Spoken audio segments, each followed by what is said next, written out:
Millions of people have lost weight with personalized plans from Noom. Like Evan, who can't stand salads and still lost 50 pounds. Salads generally for most people are the easy button, right? For me, that wasn't an option. I never really was a salad guy. That's just not who I am. But Noom worked for me. Get your personalized plan today at Noom.com. Real Noom user compensated to provide their story. In 4 weeks, the typical Noom user can expect to lose 1 to 2 pounds per week. Individual results may vary.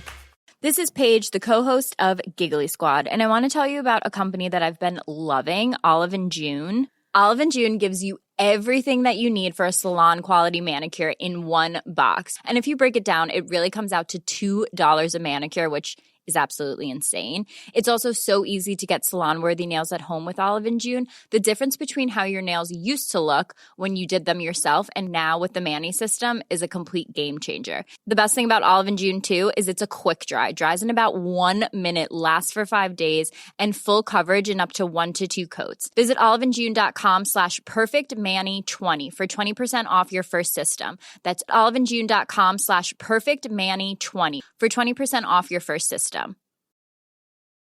Wow. Nice. Yeah. What you're hearing are the sounds of people everywhere putting on Bombas socks, underwear, and T-shirts made from absurdly soft materials that feel like plush clouds. Yeah, that plush. And the best part? For every item you purchase, Bombas donates another to someone facing homelessness. Bombas. Big comfort for everyone. Go to bombas.com/ACAST and use code ACAST for 20% off your first purchase. That's bombas.com/ACAST. Code ACAST.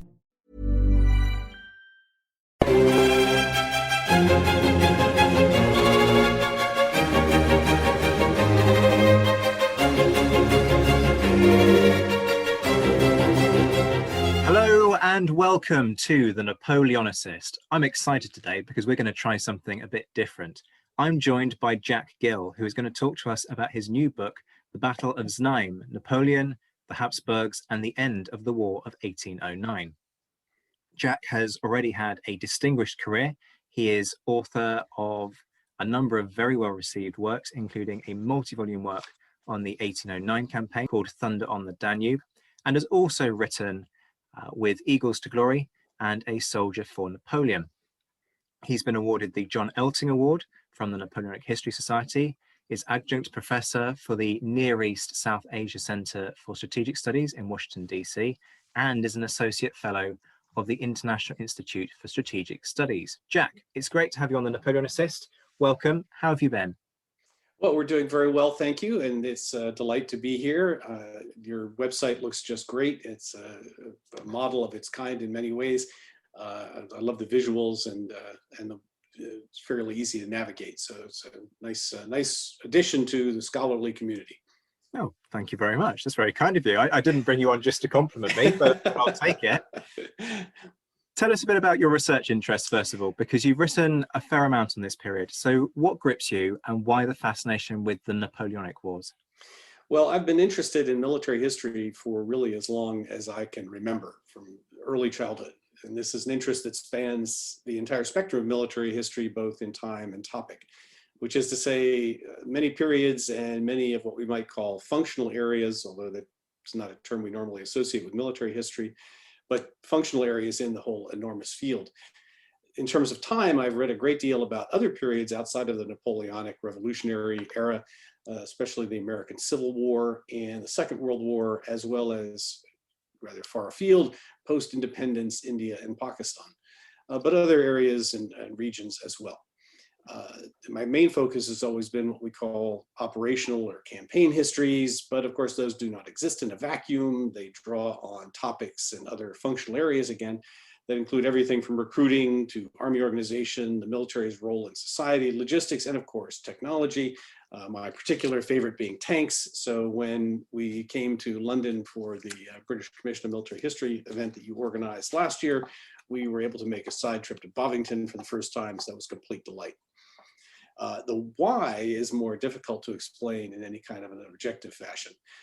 On a professional, intellectual level, the revolutionary Napoleonic era is one of change.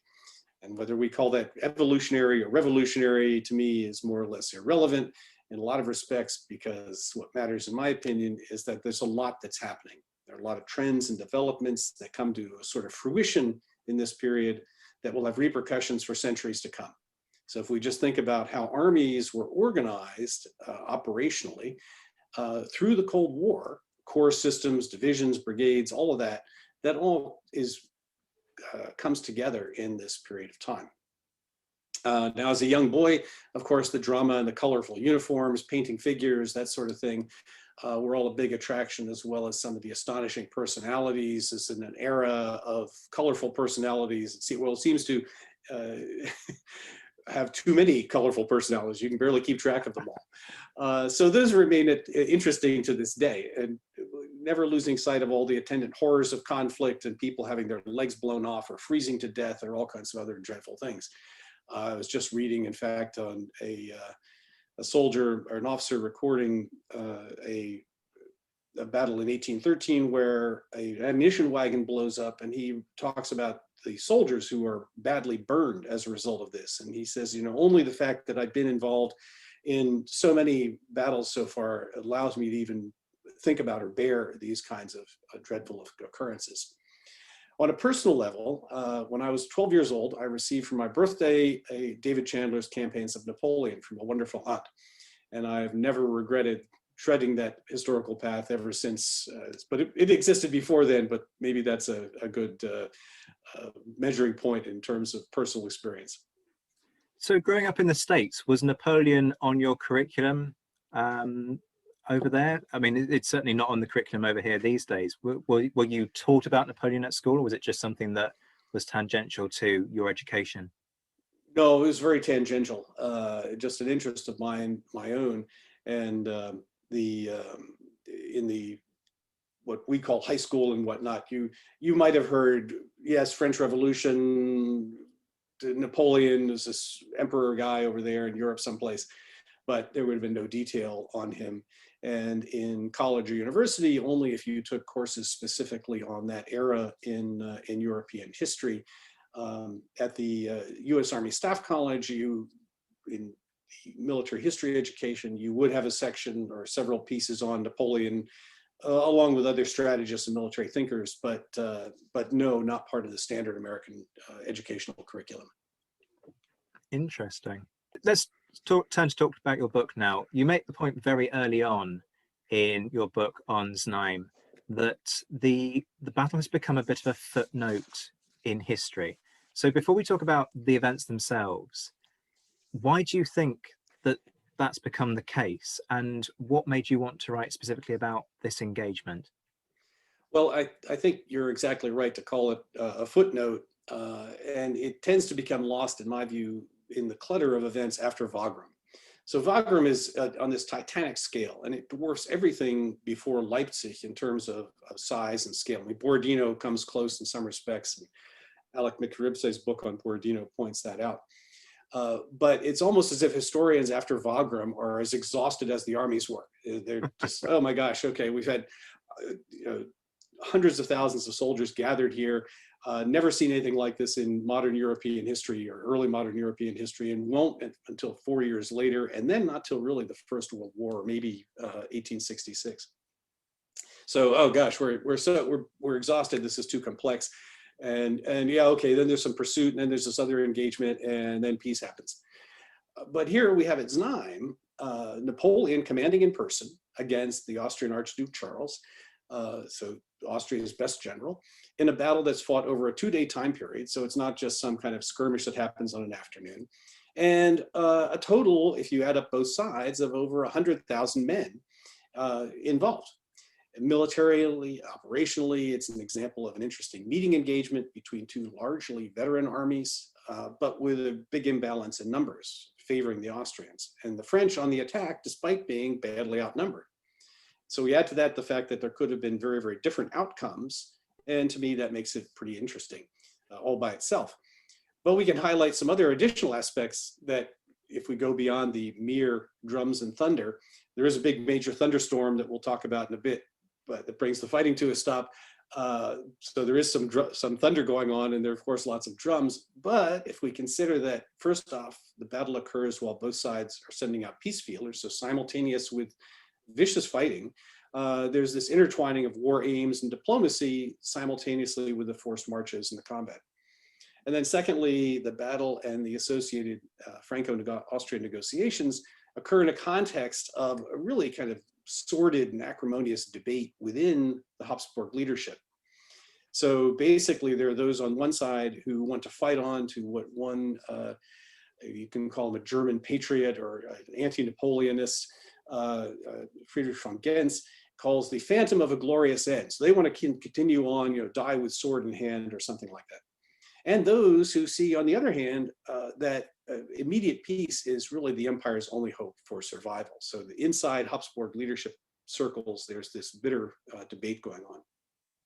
So all these threads, military, diplomatic, and political, are all finding their ends in a few days in mid-July around this charming little Moravian town of Znaim. So do you think the fact that there's a diplomacy conversation going on whilst all of this is happening is part of the reason that people kind of lose the focus on it?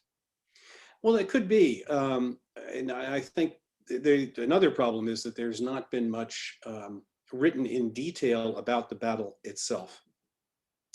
Really in any language, unless you go back 100 years to a Frenchman named Bois, who wrote a good history of the overall period, Wagram and Znaim, and a Prusso-Austrian, I guess we can call him, named Binder von Kriegelstein.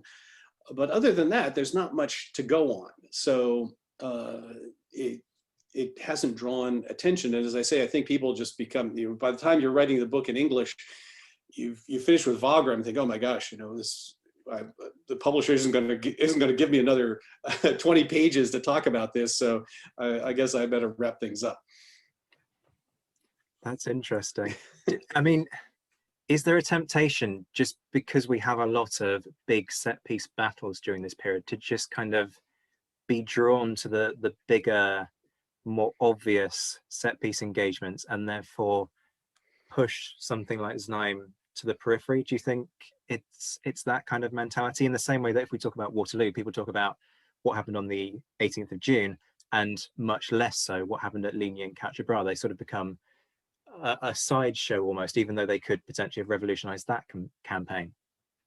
Yeah, I think that's a good point. And Ligny, I mean, there's a lot written in English on Quatre Bras, but Ligny is other than a very few books, is almost completely ignored. There's a lovely little museum there, by the way, and the battlefield has a lot to offer for the people who can actually go there and visit.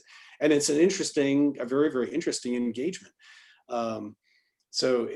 Yeah, I think some of these battles tend to get pushed aside, especially in the English language scholarship, or popular writing as well as scholarship, for that matter.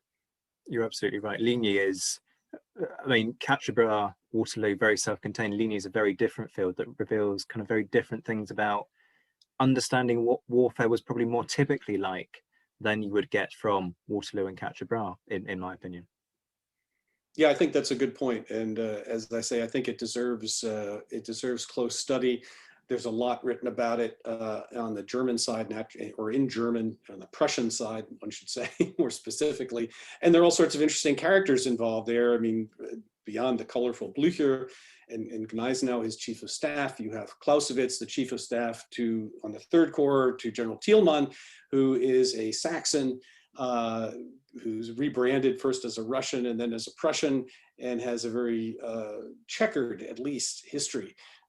Sometimes considered a very negative, disloyal person in Saxon writing, and other times as a great hero. So there are all kinds of interesting people going, and Bülow and these others. I mean, Bülow is another interesting individual. So there's all sorts of fascinating personalities on both sides there. Let's take it back to Znaim, though. Sure. Much though I'd love to talk to you all day about Ligny. I've probably bored listeners to death with Ligny and Waterloo, with my Waterloo Remembered series. So let's talk about Znaim.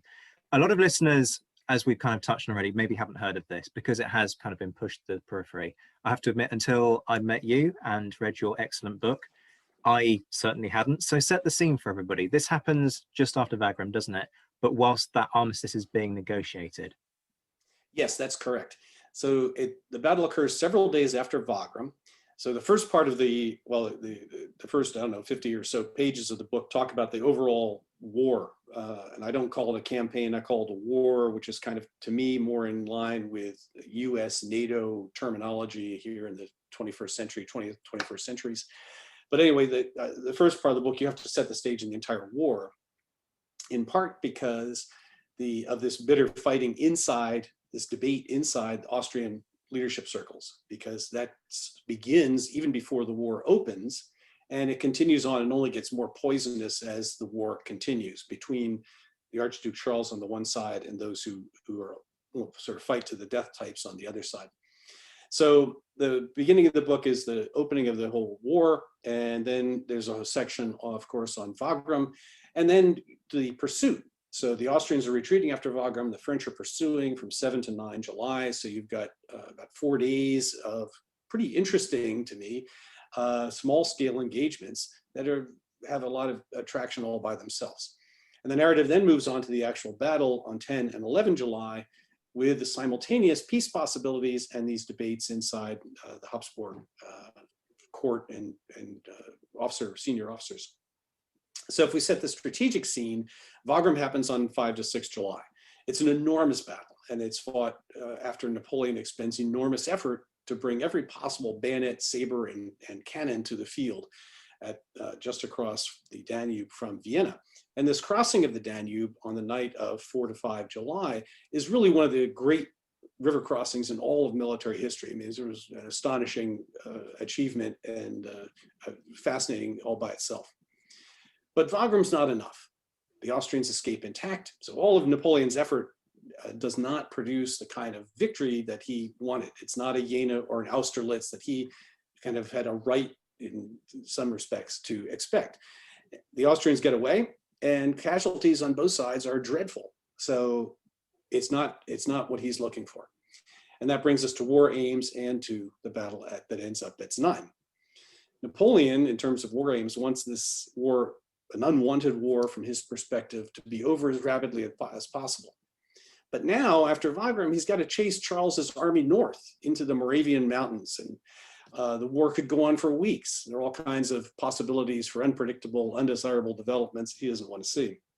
So now it's in his interest to end things quickly, but that means he has to bring the Austrian army to bay. On the other side, Charles also wants the war to end quickly. He's convinced, and Wagram has only reinforced this conviction, that the war is already lost. And he fears that another defeat will destroy the army and therefore mean the end of the dynasty, the Habsburg dynasty, and the empire. The members of the Austrian War Party, on the other hand, are a third element. We would call them war hawks today, based, of course, on the US-British War in 1812 to 1815.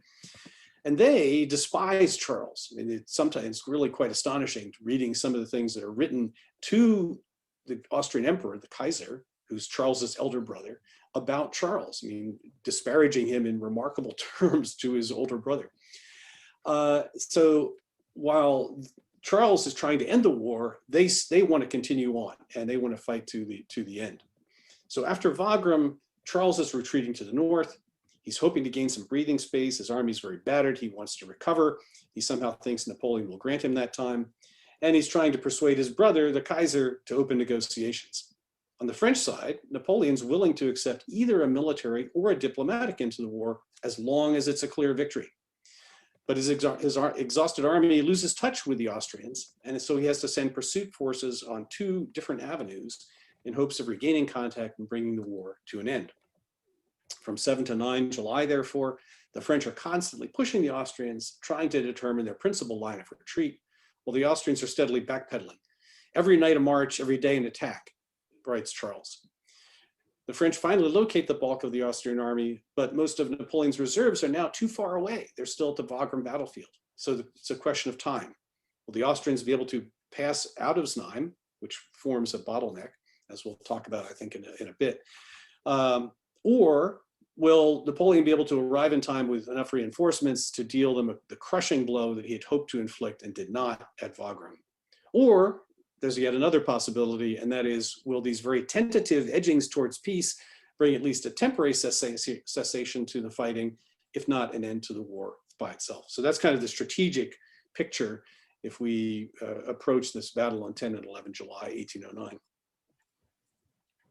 Can I just go back to something that you were mentioning earlier, because you talked about how, you know, this wasn't an Austerlitz or a Jena, and Napoleon was trying to achieve something in that order. Do you think that was a feasible aim at that moment in time, given the army he had at his disposal? Because we often talk about how the Grande Armée in 1812 wasn't quite the spectacular force that he had under him when it came to the 1805 campaigns. So was Napoleon being slightly overambitious, or do you think that was still a feasible war aim? No, I think it was feasible, and I think the army of 1809 is often underestimated. I mean, it is not the army of 1805 or 1806, that's clear, but at the same time, it's not 1813 either. So its tactical edge, I think I've written elsewhere, has corroded somewhat, but it is still tactically very competent.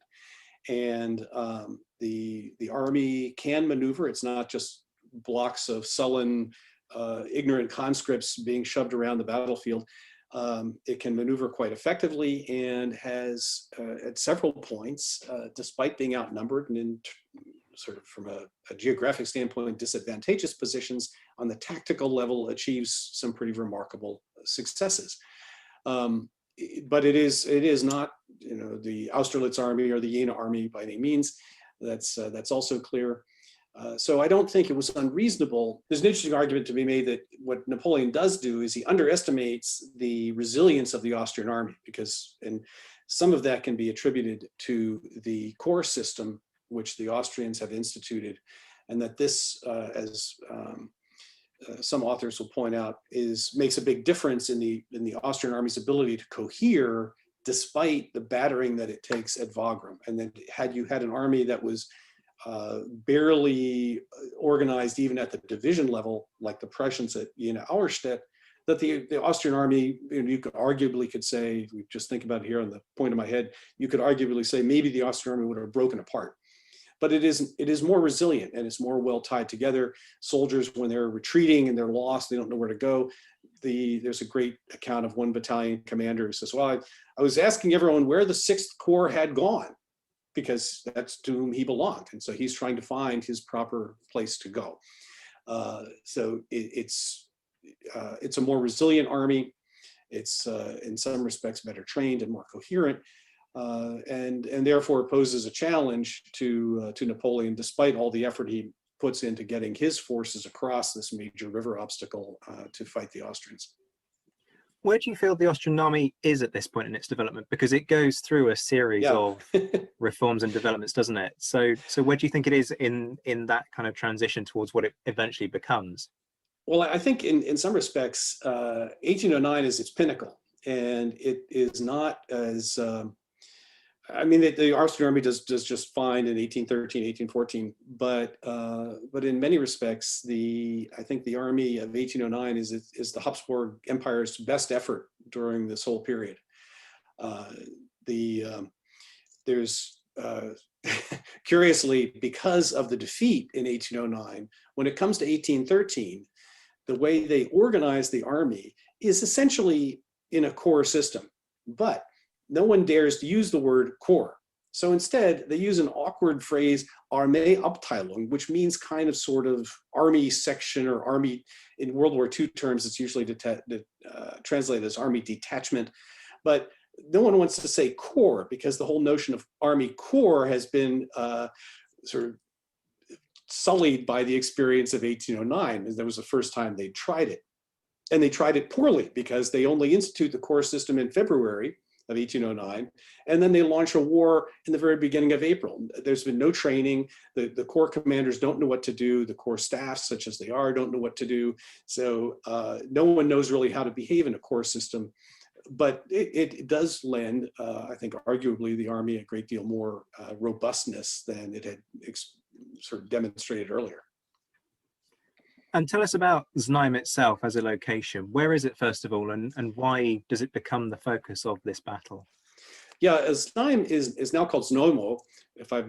Apologies to anyone who's Czech speaker who's listening, but now Znojmo is a delightful little town just north of Vienna, about an hour's drive north of Vienna in the Czech Republic, along a river called the Taja that we'll talk about as the battle goes on.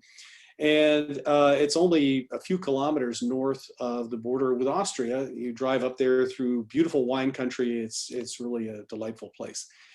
In 1809, it was important because major roads converged there. One of them was still being finally completed, a chaussée, as they would have said in the time. But it's also a bottleneck because the Austrians who are trying to escape from the French have to pass through what soldiers of the day would have called a defile, meaning that this huge Austrian baggage train gets all clogged up as it's trying to jam its way over the lone bridge on the Taja River, and then through the forests and hill through the town itself, because there's no other way around it, or it's difficult to get around, and then through forests and hills to the north of the town.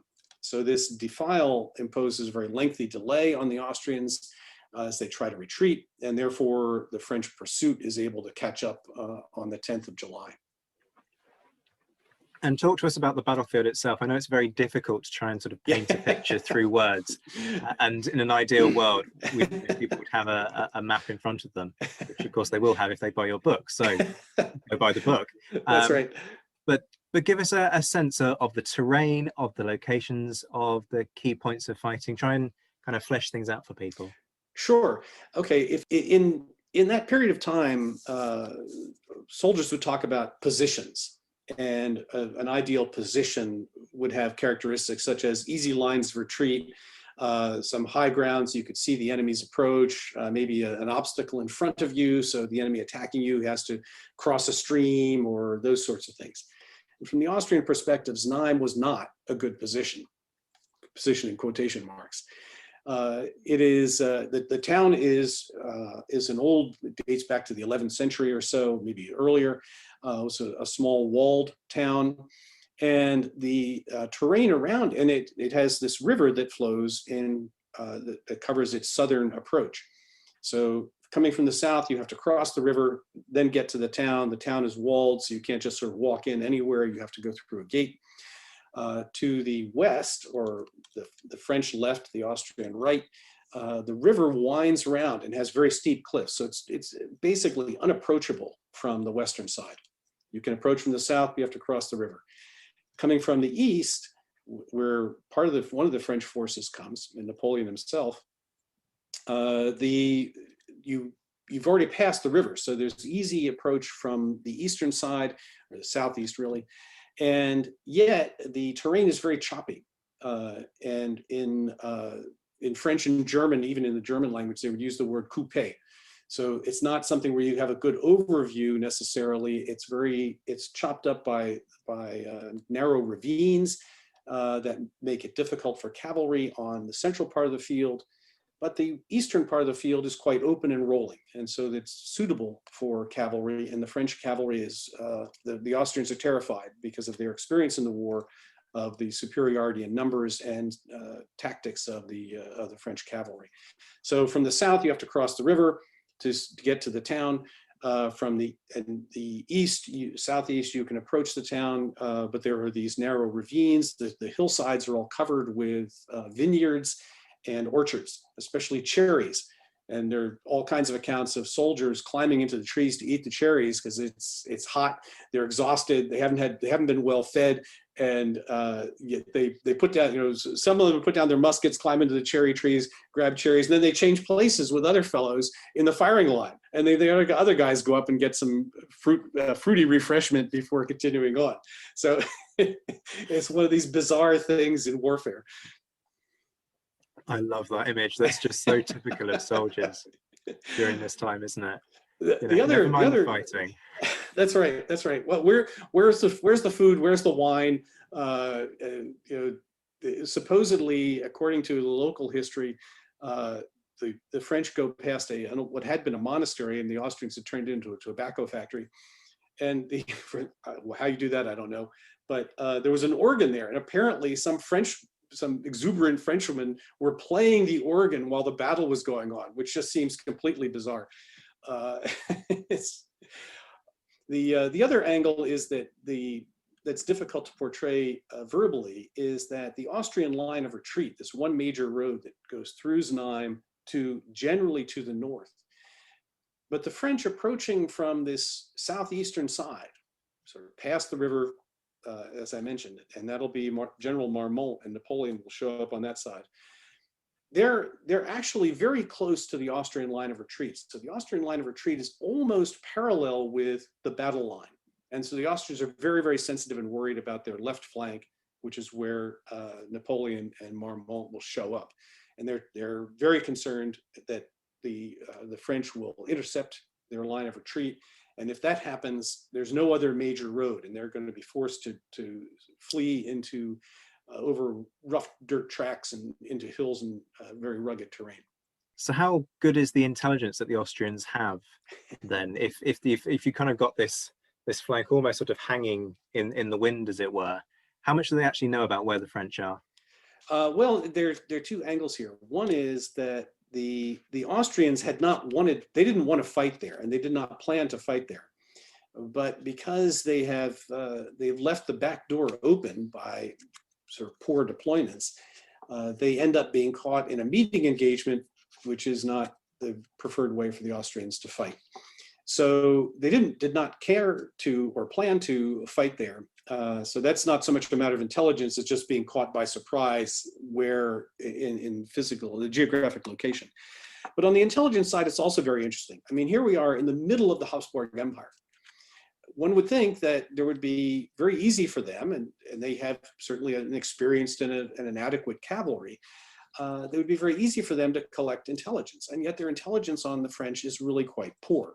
The French are scouting around and they're trying to employ spies and everything, but things are in movement so much that it's difficult for them to do so rapidly.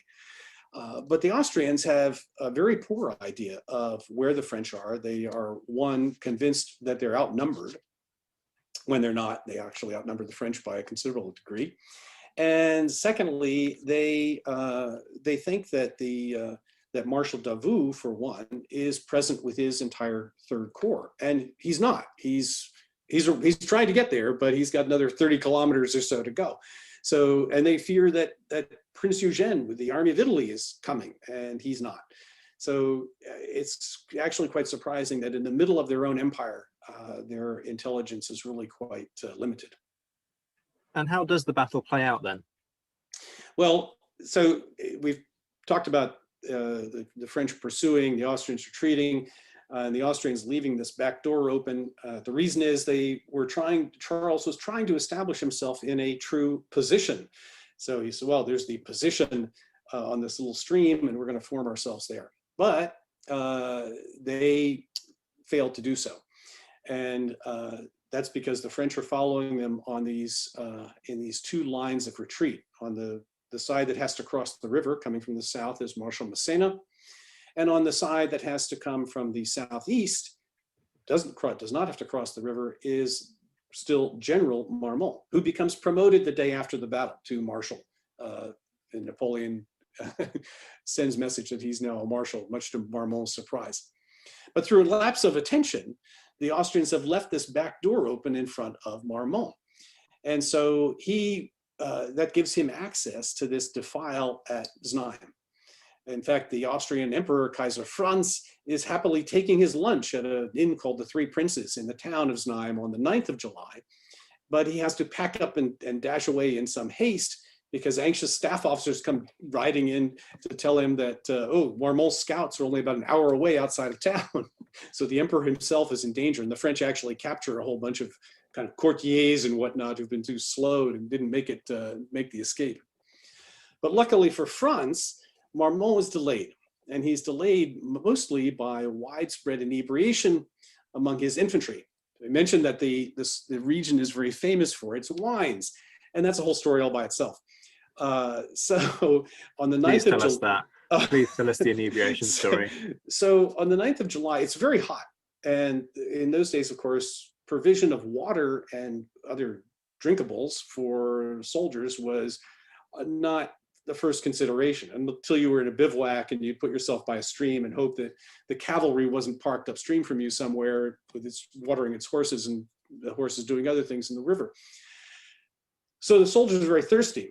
And of course, most of these men are not wealthy. So the idea that you might get free wine was quite attractive.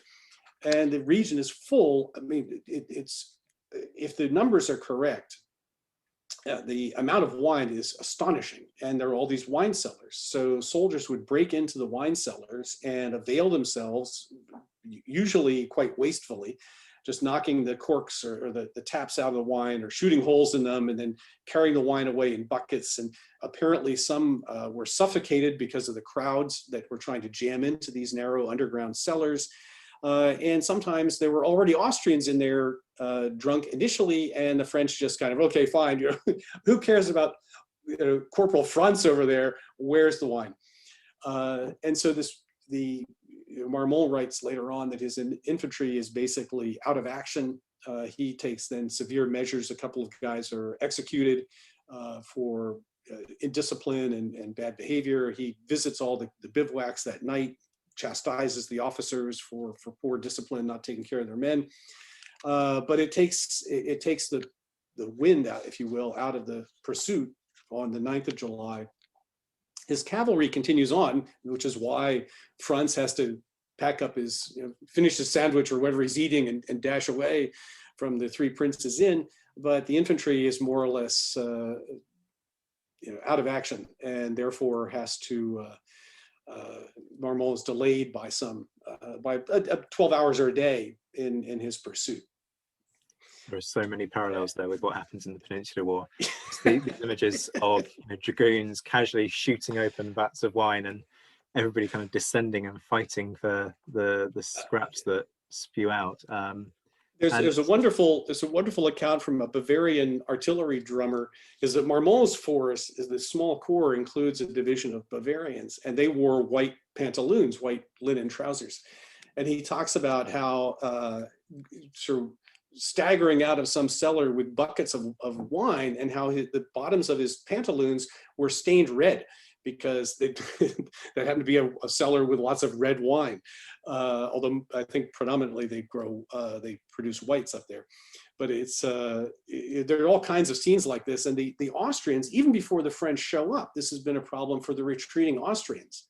And the same fellow I referred to earlier talks about he's trying to get his battalion back to the 6th Corps, but his men are attracted by the wines. A lot of them wander off to the wine cellars. Others are from the area, and they're fearful that their own products and their families will be endangered because the other Austrians are marauding through the wine cellars and falling drunk outside. So it's a real story. And I find it really telling that Marmont, just like Wellington, blames the officers for not looking after their men well enough, almost as if it's inevitable. Yes. You turn your back for 10 seconds, that's it, they're going to be gone. They're gone. So drunk, they're not going to be able to stand up, and then you're not going to be able to fight, and it's your fault for not keeping an eye on them and having eyes on the back of your head. That's right. Absolutely. One important question that I know people will be dying for me to ask before we move on a little bit. The Three Princes Inn, people will want to go there if it still exists, or is it still standing? Well, I don't know that the Three Princes is still there, and that's a good question. I don't think so, or at least it's not called that anymore.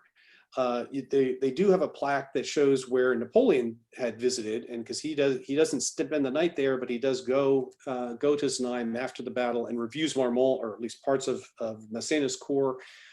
So there are plaques mentioning where Napoleon was, but I don't know if the Three Princes is still there. There used to be apparently something called the Napoleon oak, however you say that in Czech, but that tree fell down. And if you can wander around and find the location where it was, but the original Napoleon's oak, which allegedly or legendarily marked where Napoleon was on this hillside observing the battle, is no more there. What a shame. That's a real shame. Such is history. That's right. Tell us about lightning strikes. Yeah. Yeah. Tell us about how things develop then.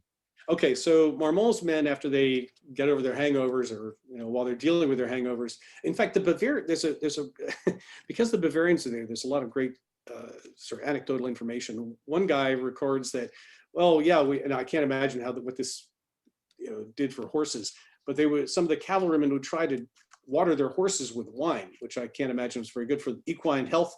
And they said that water was short, but wine was so prevalent that when they got their meat ration, they would boil the meat in wine because there wasn't enough water, but they had plenty of wine. So, okay, well, let's do that. So anyway, once Marmont's guys get over their hangovers the next day, 10 July, Marmont pushes the advance. Now, he thinks he's only pursuing a small rear guard, which makes sense given what he's encountered so far on the 8th and the 9th. On the 10th, he thinks he's just got a small rear guard. He's capable of overwhelming them, so he's going to drive ahead. He only has about 18,000 French and Bavarians. But then he discovers that he stumbled upon the main Austrian army, about 63,000. So he's outnumbered easily 3-1. But as apprehensive as he is about his precarious situation, the Austrians are equally alarmed because of his surprise appearance. Since he's come through an area they thought was covered, it's not. There's tiny force there had run away. And he's approaching again from the southeast, so he's very close, only 3-4 kilometers from the Austrian main line of retreat, this main road heading north. So they're very anxious, and that road is crammed. Marmont eventually gets a view of it. He can't see it straight away, with vehicles two abreast, slowly making their way north in a tremendous traffic jam. Well, Marmont decides he'll brass it out, if I can quote the man who would be king, with an offensive action to kind of hide his numerical weakness, and as they would say in those days, to impose on the enemy. And a vicious fight, therefore, ensues over a small village on his front, a place called Klein Tessewitz, which changes hands several times. Much of it catches fire. The French and Bavarians are very happy to discover there's a magazine of bread there, which they have been short of food, so they're very happy to distribute the bread. It's enough to feed the Bavarian division. But the Austrians failed to detect, again, the intelligence, they failed to detect his weakness. And they leave him in possession of the town and the hillsides on the southeastern side of Znaim as night falls. So there's all this fighting goes on during the day. The Austrians are luckily, in a desperate kind of way, able to chase off French cavalry that gets to about a kilometer away from their main line of retreat. One can only imagine what would have happened with all these teamsters and wagons and whatnot, jammed two abreast or more on this single road going north to a forest. But the Austrians make no attempt to cut him off from the rest of the French army, even though he's really kind of isolated. He's about a day's march away from anybody else that could help him. So the first day's fighting, therefore, comes to an end. He's watching the Austrians. Their ponderous trains are trying to get away. And he sends some fairly desperate messages off to Napoleon and Marshal Davout calling for help. The Austrians, for their part, are trying to bring together the rest of the army around the town of Znaim, so north of this river, the Thaya River. And that brings us to the second day. So now night has fallen. The only French on the field are Marmont. But on the second day, Charles is all concentrated now. He's brought all of his forces together north of the river, around the town, and he's covering the southern approach over the river and facing Marmont on his right, or I'm sorry, his left, the French right. The baggage train still clogs the escape route. So he sees Charles, sees no other option but to stand and fight till he can get all his baggage and artillery away. In the meantime, two things happen. First off, Napoleon personally arrives on Marmont's side of the field, so the French right, the Austrian left. He brings with him about 7,000 to 8,000 French cavalry of the Imperial Guard and the Cavalry Reserve, a number of horse artillery batteries, but no infantry. And his presence is immediately evident. There's a wonderful quote from a Prussian who had taken Austrian service who says, "Oh yes, we saw the tents going up and clearly some senior general, it must have been Napoleon, on this hillside opposite the Austrians." Charles, as I mentioned, he thinks he's already outnumbered. He's not, but he thinks he is. And he believes his army's on its last legs. And in some respects, it's in a pretty bad way. And now he's facing Napoleon very clearly in person. And Marmont launches some, what we would call now, pinning attacks or holding attacks. The Austrians mistake those as full-blooded assaults, but Napoleon's just trying to hold the Austrians in position. So that's the first thing on the second day of the battle, the 11th of July. The second thing is that around the time Napoleon appears, Massena shows up on the French left, south of the river, the Austrian right. So he comes with two of his divisions. That's about 10,000 infantry and 3,000 to 4,000 cavalry. Now the French are still outnumbered about 2 to 1. So maybe 37,000 French versus 74 or so thousand Austrians if you took them all up. But Massena, with no orders, attacks at once. He sends his forces across the river and presses onto the town, even though he's numerically inferior to the defenders behind the river on a hillside in front of the town. Why does he do that? Well, because he's Massena, because he's because he's it's clear that the other French forces are there, and so he's been pushing the Austrians for 2 or 3 days now, and he's not going to give them any respite. So even though he's outnumbered, and you can get a wonderful view from his position looking down now on, I mean, the town's grown up a lot, so you miss a lot of the terrain, but his position, there's a petrol station, if I can be British about it, a gas station, where you can park and look down from his position down the slope to the river and then up the slope on the other side to the town with its really unique and interesting spires. So he attacks and he's successful. He's pushing the Austrians back towards the town. The French are driving for the town gates. Charles sends grenadiers to reinforce the defenders.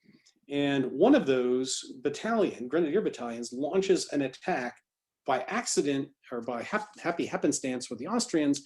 It's a very cloudy, drizzly, rainy day, kind of like it is here in Virginia at the moment. And except it was hot.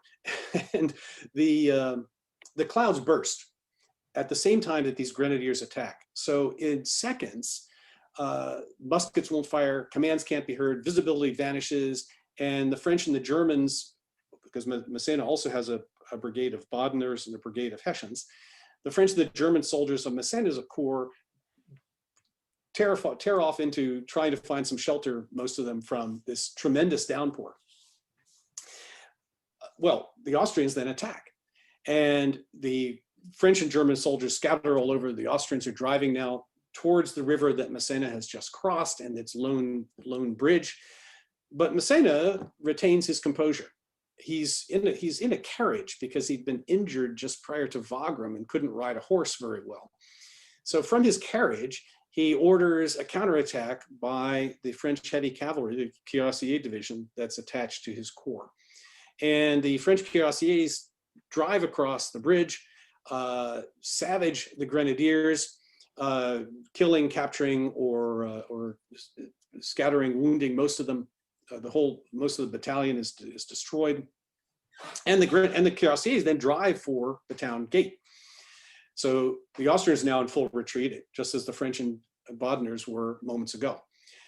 And luckily for the Austrians, a battalion of Vienna volunteers, so a militia battalion, is sort of the last reserve. They had an interesting escapade all by themselves. They're in the center of the town, in the town market, trying to recover from a night's march, and they're called forward to save the day, and they do. They show up at the town gates at the last moment.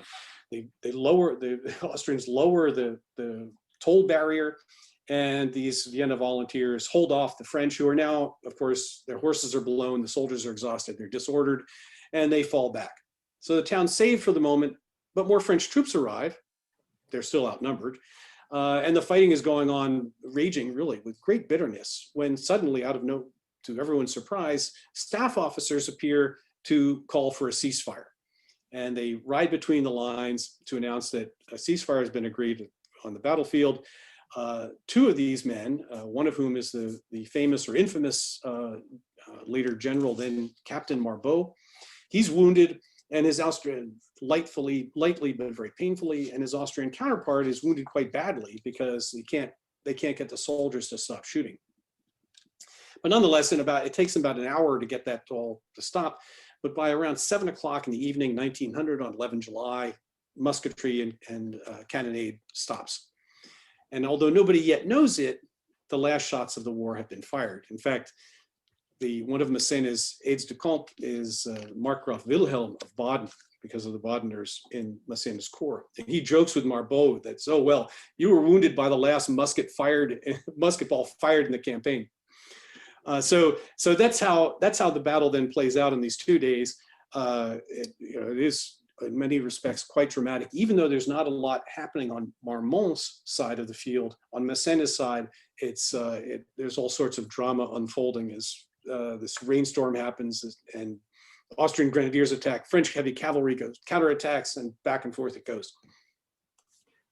One of the pictures that you paint very beautifully in your book, and which we've touched upon just now, is the complex diplomatic maneuvering that unfolds at the same time as the fighting is happening. So tell us about the Austrian emissaries Weisenwolf and Liechtenstein and their experiences. Well, this is also interesting. I mean, so I've mentioned the ceasefire. So how does that happen? Well, there are two things simultaneously going on. The action that leads to the battlefield ceasefire is that Napoleon has accepted an Austrian offer of the previous day on the 10th of July. The Austrians had said, well, we'd like a ceasefire. And this is just Charles trying to gain time. So he had offered a ceasefire. So, well, we've sent Prince Liechtenstein to seek Napoleon. We should have a ceasefire until he shows up and meets the emperor, blah, blah, blah. Well, Marmont will have none of this. And he says, hey, I'm accepting no ceasefire. I'm not authorized to do so. And by the way, the emperor's on his way with an enormous army, and we're going to defeat you, tomorrow. So thanks very much, but no thanks. Well, the second day, on the 11th of July, Napoleon says, okay, I think we've achieved enough here. And if I can use a ceasefire to lock the Austrians in place, then once my reinforcements arrive, we can crush them on the 12th. So he's quite happy to have the war come to an end, as long as Wagram is seen as a greater victory as Austerlitz. So the victory has to be just as big as 1805. And he won't have enough troops till sometime after dark. So fine, ceasefire for the moment is good, as long as the Austrians agree to enter into armistice negotiations and conclude an armistice by dawn of 12 July. So if he can impose sufficiently stringent terms, then he's happy to end the war here and now and not risk another battle or having the war drag on to some kind of uncertain future in difficult terrain. So the Austrian Chief of Staff and the French Chief of Staff, Marshal Berthier, they meet at a place called the Red Barn, or the Red Manor, Red Estate, outside of Znaim near Napoleon's tents. And by midnight, they've hammered out an armistice agreement, which has pretty stiff terms for the Austrians, but it halts the war in all theaters of combat. So not just the battlefield ceasefire that had been agreed, but now an agreement for the entire war. So in the meantime, while that's happening on the battlefield, an Austrian general named Weisenwolf, who'd been sent to the French on the pretense of negotiating prisoner exchange just prior to Wagram, and had been detained, obviously, once, because Napoleon's already on the march to Wagram. He's had several days in captivity, but the French have treated him. He's had lunch with Napoleon and met the emperor personally, and the French have treated him with extreme courtesy and care. And then they release him to go back to Charles, which he does. And he reports how Napoleon's interested in peace. And Charles seizes on this, writes to his brother, the emperor, oh, look, this is great. And we're sending Prince Liechtenstein off to find Napoleon. But Liechtenstein, for some reason, I'm not able to understand why this is. Maybe there's archives somewhere in the Liechtenstein family, I don't know. He takes the wrong road, or he takes the long road. And although he leaves on the 10th of July, he doesn't catch up to Napoleon at Znaim until about 1 in the morning on the 12th. So by this time, the armistice has already been agreed. And the best that Liechtenstein can do is try to gauge Napoleon's temperament in a very long audience, somewhere between like 1 and 3 in the morning on the 12th of July. This is kind of unsatisfactory, but the next day at dawn, he rides over to find Charles, but by now it's kind of too late. He can't really influence the terms of the strict armistice, and both sides immediately begin repositioning their armies. The Austrians evacuate Znaim, Massena occupies it. Napoleon, as I mentioned, reviews his corps, spends the night outside of Znaim in a mill at a place called Hürtnitz, and then heads back to the Schönbrunn Palace outside Vienna. So for the Austrians, that's Napoleon. On the Austrian side, Charles and Liechtenstein confer in this kind of gloomy atmosphere at their headquarters. Charles composes a very lengthy explanatory letter to his brother, the Kaiser. Liechtenstein is to carry this note to their imperial master.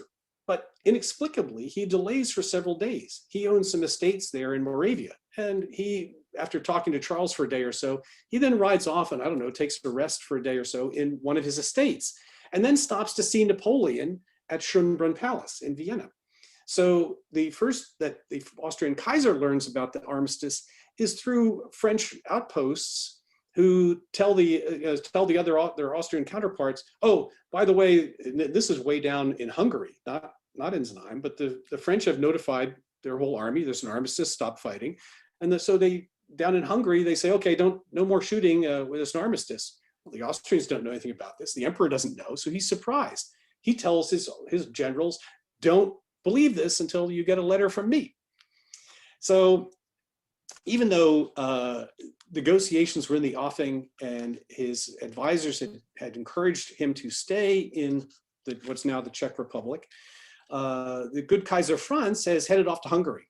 So he's now sort of out of touch with what's going on. And even though they're about to negotiate possibly an end to the war with his counterpart, the French emperor, he heads off to Hungary after his interrupted lunch at Znaim. So now he's in Hungary, surrounded by the court's war party, and he's changed his mind. He wants nothing to do with negotiations. He repudiates those and issues bellicose proclamations about how they're going to continue the war against the evil French. So that's Weisenwolf, Liechtenstein, and Kaiser Franz in this complex arrangement of battle and negotiations. Wow. Just wow. Diplomacy is always about the art of managing personalities, isn't it? Well, it is. And we haven't even mentioned the Austrian foreign minister and Metternich, but that's a very complex story that'll probably exceed your time limit here. I think Metternich's probably a story we could do a whole series on Metternich, frankly. One thing I want to go back on briefly, you mentioned that Wagram for Napoleon had to be seen as a greater triumph than Austerlitz, which, considering how deeply impressive Austerlitz is to us now, seems pretty incredible. So why was that so important to him? Well, he wanted to exit the war, but he wanted to exit it as the clear victor. There could be no doubt that the French had completely defeated the Austrians after the Austrians had had the temerity to launch this war in the first place back in April. And so he's willing to consider, and he sort of muses about, although it's not clear how serious he was, he muses about even breaking up the Austrian Empire, deposing Kaiser Franz, putting he had a lot of brothers, putting one of his brothers in his place, or breaking it up into because it is an empire and not really a nation state, breaking it up into some of its constituent parts, Kingdom of Hungary, Kingdom of Bohemia, the Duchy of Austria, something like that. So he wants to exit the war, but only if by demonstrating that that's clearly he has won, and because of the socio-political military impact of Austerlitz, he wants that same kind of impact from Wagram. So let's talk about the terms of the armistice then, because you argue that Napoleon was quite pragmatic in extracting terms that were punitive, but didn't go so far as to be catastrophic for the empire. Yeah, I guess there are three things we can say here. First is that this ceasefire on 11 July on the battlefield and the war-wide armistice the next day are only the first steps on kind of a long road to peace. And the peace isn't signed until 14 October. So we're really quite timely here on the 12th of October. And they're just about to do that. Liechtenstein's the guy who signs them, by the way. They have to be ratified by the Kaiser, of course, but it's Liechtenstein who puts his, when he returns from the peace is signed in the Schönbrunn Palace in Vienna, or outside Vienna, now inside Vienna.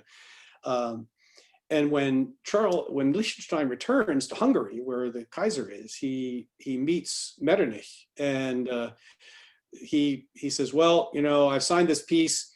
My head is at the emperor's disposal, and he'll either sign the peace or behead me as he wishes. So he knows he's taken a very risky step in signing this. And certainly the terms of the armistice and subsequent peace are very stringent.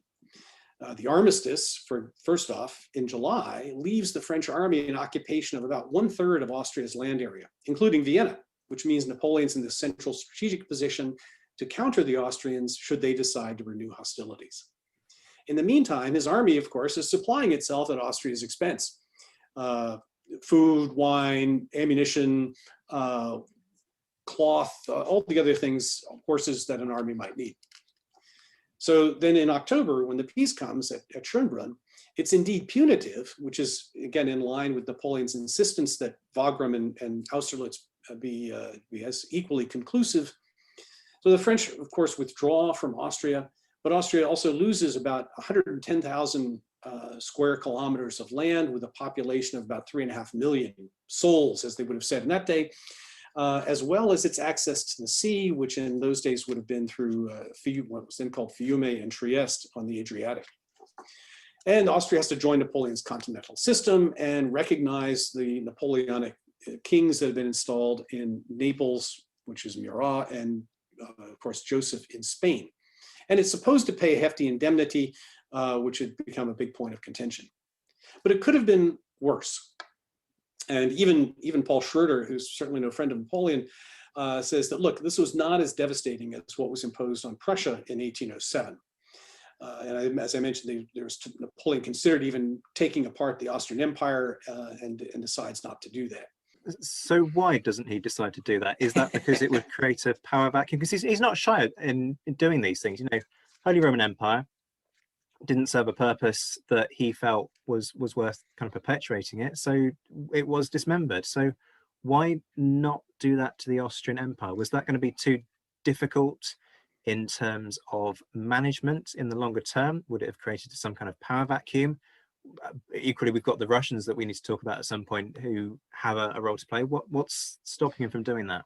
Yeah, I think, in my view, Russia is the key consideration. He is allied with Russia, has been since 1807. He wants to maintain that alliance, and it's very, very clear the Russians have left no doubt in anyone's mind that the Tsar cannot tolerate the Austrian Empire being broken up.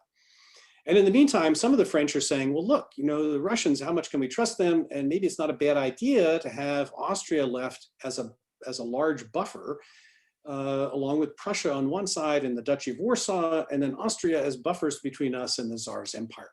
So that's attractive. And the cost of doing so would have been difficult and potentially painful, certainly would have caused enormous problems with the Tsar when he's still occupied in Spain. So why incur those costs for a benefit that's potentially marginal or the benefits of which are not entirely clear.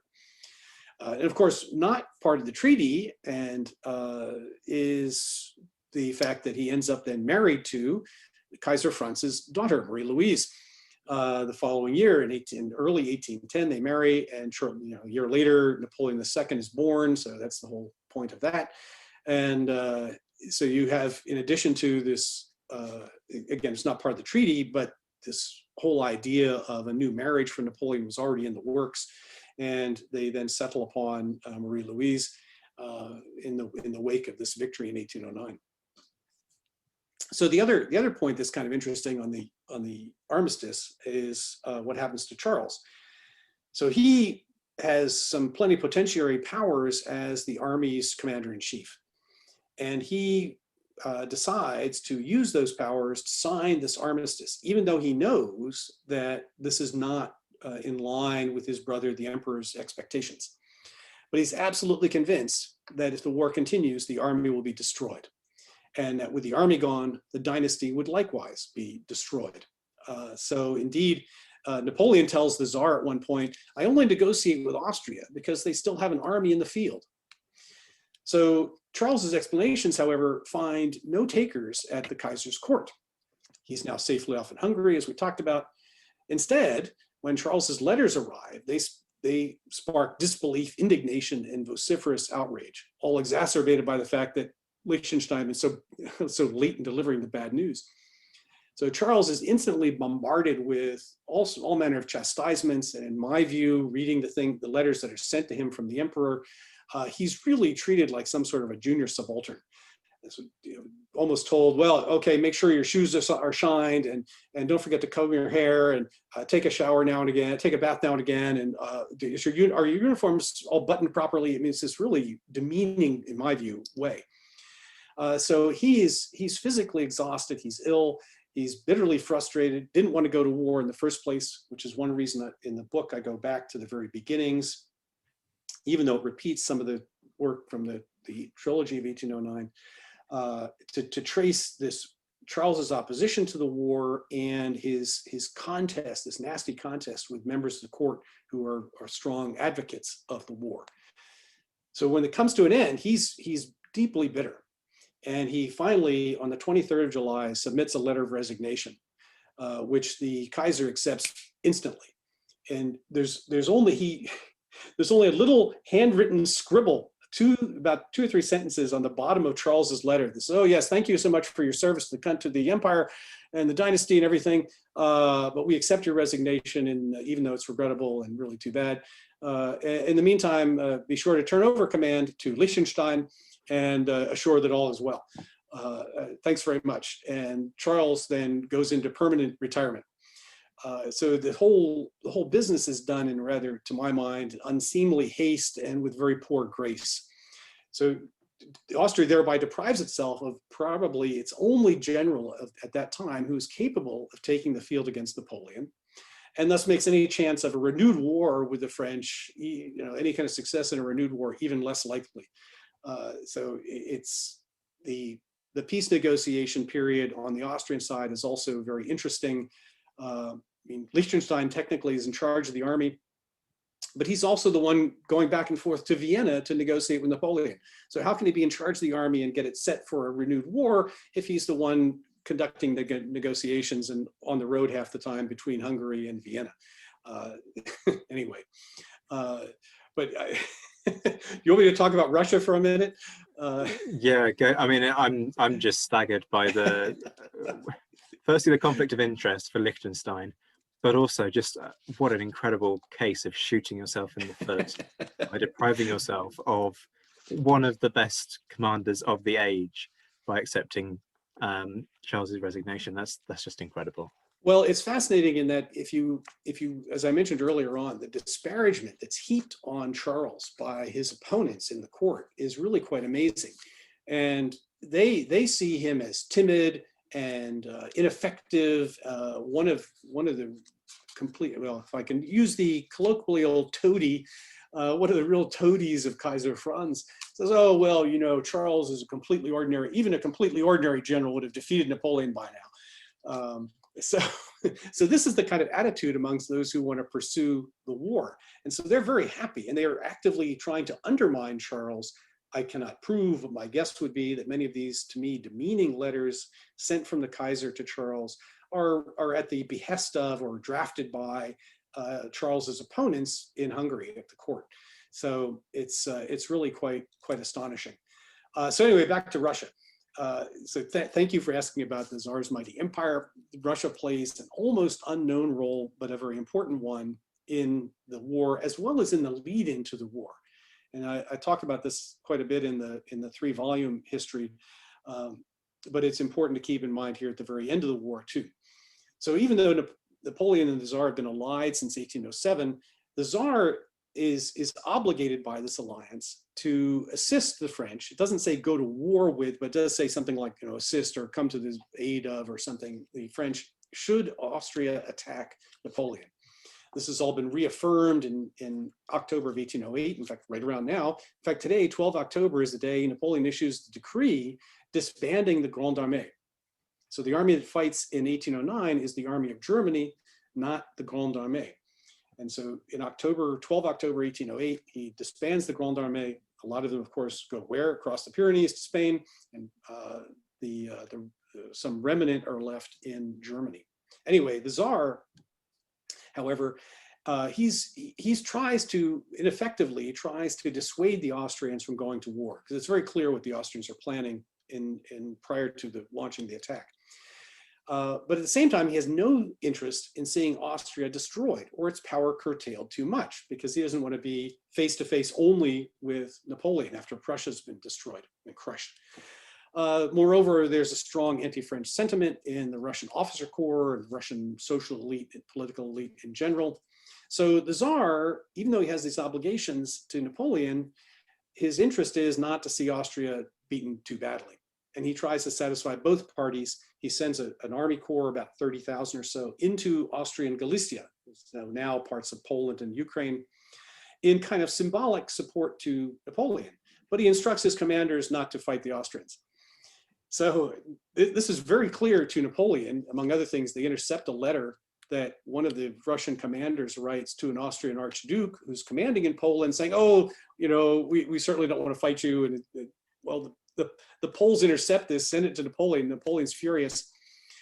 So he's very angry at this very tepid display of his supposed allies' assistance.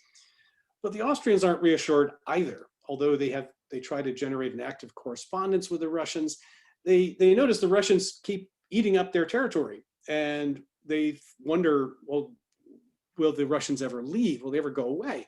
Moreover, they see a strategic threat, and they believe that there's this constant correspondence, both from the people at court and from Charles and from this Archduke Ferdinand in Poland, saying, whoa, what if the Russians and Napoleon combine against us? Because now Napoleon's in Moravia, the Russians are in Galicia. They're about, 200, 300 kilometers apart, a long way, but Charles fears that they will unite. Now, Napoleon would have been most sourly amused by this because he's so disappointed in the Russians, and the Russians had no intention of doing anything like this.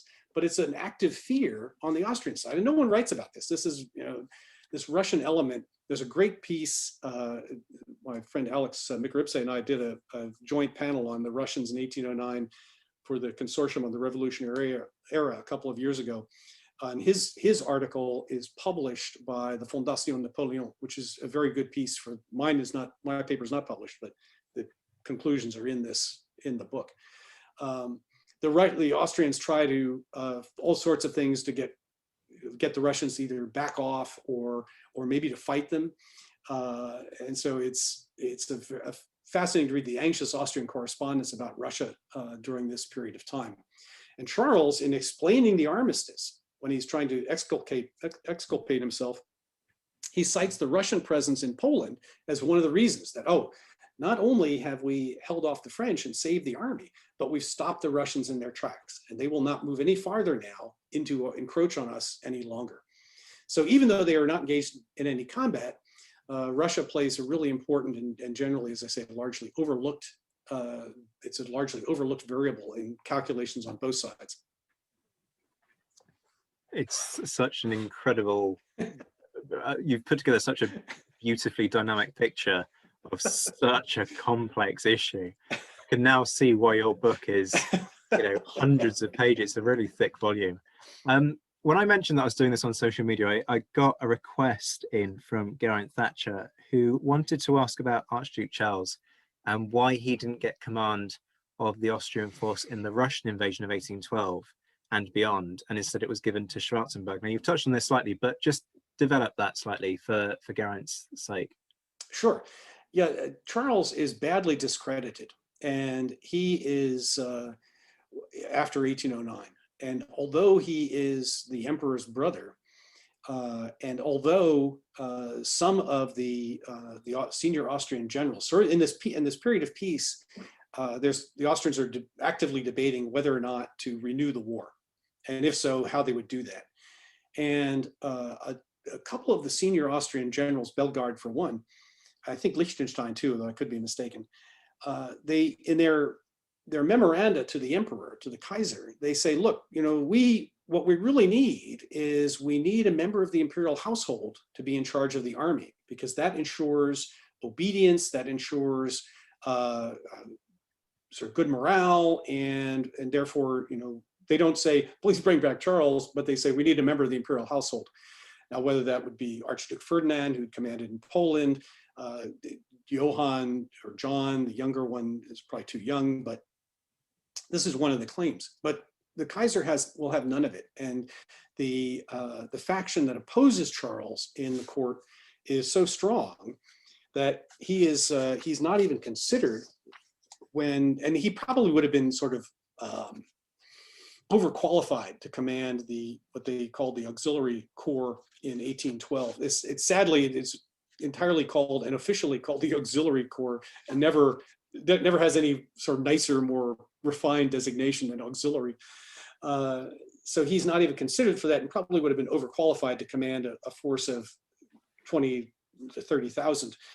And he's considered, but not very seriously, in 1813 when the Austrians changed sides and fight against Napoleon. So Schwarzenberg, who is a court favorite, had been, in fact, the emissary sent to St. Petersburg in 1808 and early 1809 to deal with the Tsar and try to get the Tsar not to intervene in their war against the French in 1809. And he's the commander who takes over charge of the Austrian cavalry and reserves after Liechtenstein wanders off to try and find Napoleon on the 10th of July. So he's the one who is chosen to be the overall commander in 1813 and to command the corps in 1812. I want to ask a final question that's quite kind of nerdy, but I think it's important because what really struck me going through your book was that you aren't rewriting a battle for this one. You know, it's not one of those things that's been poured over so many times that we can't decipher myth from reality, as with Waterloo, which we've touched on earlier. So to do this properly, you have to really go back to the basics, like any decent researcher, except that there is no obvious starting point for you. So for the benefit of those who might be thinking about how to do a properly original battlefield study, and I have to emphasize that I'm talking about properly original rather than just let's revisit, you know, kind of with a light dusting of perhaps a new perspective. Tell us about that process and where you sourced your info from, because I was personally deeply impressed by the strong kind of archival base that you'd consulted to put this together. Well, it's and the reason for that is that as I mentioned, there's not much written. There's certainly very little written in English, and what's written in English, like Peter's book of Napoleon the Archduke Charles, for example, is drawn largely from the history that was written by this Prusso-Austrian fellow I mentioned earlier, Christian von Binder von Kriegelstein, who did use the Austrian archives. And if you get a pretty good case if you take his book and the book by this French fellow, Edmond Bois. But there are lots of gaps, and Bois makes some mistakes. So it was important, and particularly given the diplomatic angle, it was important to go back to try and find archival material. And luckily, on the Austrian side, there's a great deal because the Austrians wrote what they would have gotten. The French used the same word, a relationen, about all their engagements. And so even down to the regimental and sometimes the battalion level, you can find a lot of commanders' accounts. Now, you have to read those in accordance with, oh yes, my brigade certainly performed brilliantly, and we only retreated when heavily outnumbered and having fighting to the last moment and had no choice. But there's a lot of material on the Austrian side. And even including one of the delightful things of this kind of military history research, and you find the same thing in the American Civil War, is people who write afterwards in public journals who are either, surprisingly, the French and the Austrians both, in some cases, publish their official reports in journals of the day. So there were several Austrian military journals. There was a kind of a journal called the Europäischen Annalen, which published these things. And then of course, you'd have your opponents who would say, well, that's very fine for Hauptmann this and that to say, but I was there and he's completely wrong. And I really saved the day, not him. For example, at Znaim, there's in the French, I think it's in the Spectateur Militaire. There's kind of an unseemly debate between one of the by then General Pelé, who'd been one of Massena's staff officers, and the descendant of Massena's chief of staff, who was a fellow named Frédéric. And Frédéric, the younger, wrote a history of the invasion of Portugal, of course, also Massena. And he kind of on the sidelines mentions Znaim. Well, Pelé says, well, no, General Frédéric did not save Massena's life at Znaim. The French cavalry did, and here's how. And so there's this kind of unseemly, as I say, debate between these two. So you have these kind of things published, but really you have to, because no one's written about it from a solid archival base, you really have to go back to the original material. On the French side, it's more limited. There are not as many unit histories written at the time, sort of that, at least not that I've been able to find. They might be out there and I don't know where they are. For example, the French heavy cavalry, sadly, I could find no accounts from the division and brigade commanders or regimental commanders on precisely what they did. So in the book, I have put in a little appendix that says, well, here's the best I can conclude from reading both sides of things of what happened. But there are these gaps.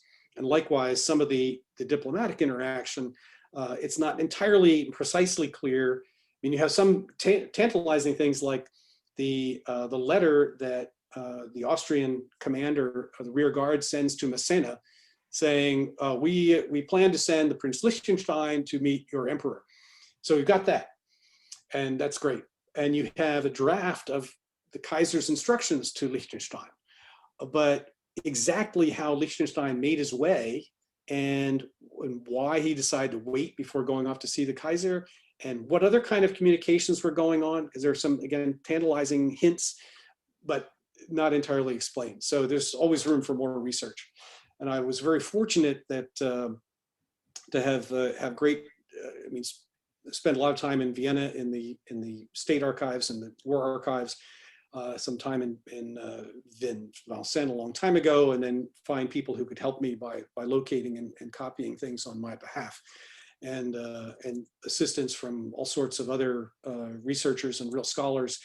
A fellow who put me in touch with the archives in Prague, for example, that proved, filled in some of the little gaps, not as many as you always want, but a number of them. So that, combined with the fact that there are very few decent maps, and I spent a lot of time trying to put together good maps, and the Austrian War Archives have two beautiful maps, extremely detailed.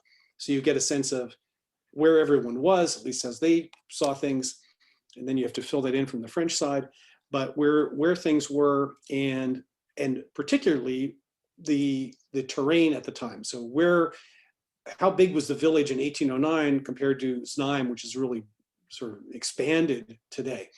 The other place that was very useful was because of the Bavarian involvement. The Bavarians also were very diligent about writing after-action reports, and so there's a lot of that to draw from that fills in a lot of gaps. So sorry, that was probably a more extensive answer than you were looking for, but No, don't worry. Like I said, it's a slightly nerdy question, but I think it's important for people to understand the process that goes into really stripping things back to the basics and trying to work out what actually happened, rather than just perpetuating those same old kind of misconceived perceptions. It is because of the German involvement, Bavaria and Baden in particular. The Hessians are there, but they only show up the very last, and they don't really participate very much. The Badeners kept a very detailed sort of war diary. And so there's, here you have the chief of staff of their little brigade who's writing about what they did every day. And there's a lot of stuff coming from this kind of unusual angles of Baden and Bavaria that otherwise kind of gets overlooked. Jack, this has been absolutely brilliant. I know it's been a long episode, but I honestly do not care. If people don't like it, well, then they don't like it. But you know what? It's been so detailed, so rich in terms of the information that you provided, and such a complete snapshot of what is an excellent book. Thank you so much for joining me on the Napoleon Assist. Well, thank you very much. Enjoy the website, and for those who have an interest in this, there are yet more anecdotes in the book. So plus there are 20 odd maps you can look through to actually try and track where everybody is. So thanks very much, Zach, and wish everyone health and happiness in this very odd time we're in. That was expert in the Habsburg Empire during the Napoleonic Wars, John Gill, who joined me to discuss the Battle of Znaim. You can find John's book, The Battle of Znaim, that's spelt Znaim, Napoleon, the Habsburgs, and the End of the 1809 War, from Greenhill Books, is available to order on the Pen and Sword website now, and at the time of recording had 20% off. You can also find his multi-volume work on the Wagram campaign, 1809 Thunder on the Danube, from the same site where it currently has 25% off. So, pick yourself up an early Christmas present. These are huge books. Znaim is over 500 pages, the others are well over 400, and they are deeply researched, so you will be getting one hell of a deal. I hope you'll feel that you've been slightly spoilt in recent weeks on the Napoleon Assist, as the episodes have progressively become longer and more detailed, thanks to the brilliant contributions of my guests. But you're about to get even more spoilt, as in November, the Napoleon Assist will play host to the long-heralded Napoleon Month. The plan is quite simply one podcast a week, focusing in depth on Napoleon, his life, legacy, and those around him. I will present a piece offering my thoughts on the man and offering some kind of a summary of his life. Be warned, I'm not known for being a fan of Napoleon, but equally, if you detest the man, you're not going to be satisfied with that one either. I'm deliberately going to be very balanced in that podcast, recognising both the merits and the failings of the man, with the main aim for me being to tear down those who think that the sun shines out of Napoleon's every orifice and worship him in true cult Napoleon fashion, which for me is just ever so slightly vomit-inducing in terms of how over the top it gets. I will also be featuring an impassioned but crucially polite debate between Marcus Cribb and Luke Daly-Groves on Napoleon's reputation. I'll be putting my own opinions carefully to one side to give both sides a fair hearing, asking some tough questions of both of them, and crucially, we will show that discussing Napoleon's legacy does not need to descend into the posting of memes, the screaming of pro and anti-Napoleon propaganda, and the hurling of insults. So take note, social media trolls. But that's not all. I'll also be talking to experts on Napoleon's way of waging war, looking at both his strategic and tactical traits, but also how he intertwined war and foreign policy. And yes, we'll look at that controversial argument that Napoleon was a man of peace. I'll also be joined by Josh Provan, star of Adventures in Historyland, in the first of what will hopefully become a series of specials where we look at Napoleon's marshals, generally with a particular theme in mind. This one we are irreverently calling Boney's Lads in Spain, where, as the name kind of suggests, we're going to focus on the Peninsular War, talking particularly about Ney, Soult, Massena, Suchet, and Marmont, because we need to discuss Salamanca chicken. If you don't know what Salamanca chicken is, put hashtag Salamanca chicken into Twitter, but we'll explain it when we get there. And we will also try to squeeze Jourdain and Victor in there as well, although we want to do them properly, so we'll see how that unfolds. December will also be a very busy month as you get a Christmas bonus. I'll be speaking to Gareth Glover about his new book on the 52nd at Waterloo. I know you might be thinking, what, another episode on Waterloo? But Gareth is trying to put a long-held dispute to bed on who routed the Imperial Guard and the 52nd's role in the battle. So that's going to be a great point to discuss as we build up to Christmas. And I'm also aware that you folks will be looking for stocking fillers, and what better thing to buy for the Napoleon assists in your life than books on the period. So I'll be offering you a few reviews on some of the books that I've looked at over the course of the year. You may or may not want to buy them. That's your call. I take no responsibility for whether you disagree with my views on them. But bear in mind that I work on the premise that if I can't say something positive about the book and generally be favourable in my review, then I don't release my reviews, regardless of what I might write for the publishing companies. So judge that as you wish. And finally, I'm very excited to have a chapter coming out in an edited collection that's been published by Hellion. The book comes out in a couple of weeks and is entitled Life in the Red Coat. And so I'm going to give you a bit of a taster of my thoughts for that chapter, but it won't be the full thing. So if you want to know all of my evidence and reasoning, you'll have to buy the book. What all of that means is that for the next 7 weeks, you'll be getting an episode every single week, starting from early November. So consider that my Christmas present to you. You know how I wrap these things up. Please do get involved in the discussion online. You can find me on Twitter at ZWhiteHistory, and both Jack and I are on the forum at www.thenapoleonicwars.net. So if you've got a question, there's a thread there. Come and join us for a chat. If you're enjoying the podcast, it always helps to have a review, preferably a 5-star one if you're a satisfied customer, but don't let me sway you. It should definitely be a 5-star review though. Until next time, I'm Zach White. This has been The Napoleonicist. Take care, my friends. Stay safe. And as always, thank you for listening.